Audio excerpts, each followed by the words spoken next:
Baron Trump's Marvelous Underground Journey. Baron Trump.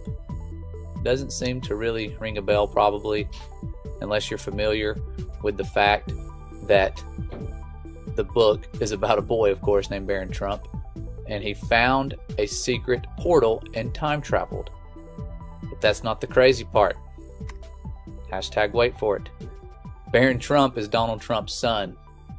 Okay? Looks a lot like the boy on the cover, if you look at them. They look a lot alike. And remember, this was written in the 1800s. Okay? But it says, in the book, Baron Trump had a mentor he looked up to, named, guess what? Don. This crap gets even better. And all the crap in the book takes place in Russia. Guess who's from Russia? Melania Trump. She's from Russia. Well, there was a sequel to this book that was written 4 years later in 1896. The same author writes this sequel, and he calls it The Last President. And this is when it gets real. The Last President. Okay? It's about a very wealthy man who lived in New York on Fifth Avenue, who ran for president, but wasn't expected to win. Look where Trump Tower's address is. Fifth Avenue, New York. It's crazy. Somebody tell me this is not based on this book. There's no way that's in the book. I'm going to have to look into this. But if it's really in that book, because the person told us, hey, look into it yourself, I would really like to see that. That's pretty crazy. But it says, remember, this book was written over 124 years ago. But anyways, after his inauguration, he started picking people for his cabinet. And guess who was one of the people? The guy's name was, he was in agriculture. It was Lafay Pence. P-E-N-C-E. Pence. Mike Pence. God, that is crazy. I couldn't believe I was reading this. Whoever put this together and figured this or found this, props to you. This is pretty cool. Pretty deep rabbit hole stuff here that you just cannot make up unless you know the plan. But in 1943, one of the most famous inventors, named Nikola Tesla, died from a blood clot. Before his death, he claimed he had built a time machine and used it to travel back in time and into the future.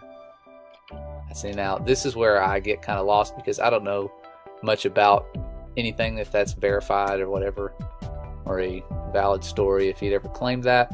But after he died, the United States government took all of his inventions and notes. The name of the office that seized all of his work was the Office of Alien Property. After they looked through it, they passed it to the FBI. This is an actual office. It's called the Office of Alien Property. And that's pretty much something that was during World War I and again during World War II, and it was a custodian of enemy property to property that belonged to U.S. enemies. Nikola Tesla was not our enemy as far as I knew, but just so you know, that's a real government office. Keep reading, it gets crazier. After they gave up on trying to figure his inventions out, they hired an outside engineer who could understand the work of Nikola Tesla. And guess who this dude was? John G. Trump. This is the famous electrical engineer and inventor and physicist. He was a recipient of U.S. President Ronald Reagan's National Medal of Science and a member of the National Academy of Engineers. John Trump is Donald Trump's grandfather. But after studying the time machine notes and inventions of Nikola Tesla, he told the government he didn't find anything. And it says here, could he have lied to keep the inventions to himself and out of the hands of the government? I don't believe that's the case. I just think this is all part of that like predictive programming, rabbit hole type stuff. But it says, fun fact, Donald Trump's mama, her name is Mary, and his father, his middle name is Christ. And he was born on the night of a total lunar eclipse. Mother's name Mary. Father's name, Frederick Christ. Interesting stuff. And yes, he was born June 14th, 1946 on a supposed lunar eclipse. Little freaky, And you see things like that. People say, like in the Bible, how it says at the last trump, then the sun will return. It'd be weird if it was actually talking about Trump, but I know it's not. But you never know. Crazy stuff. Definitely really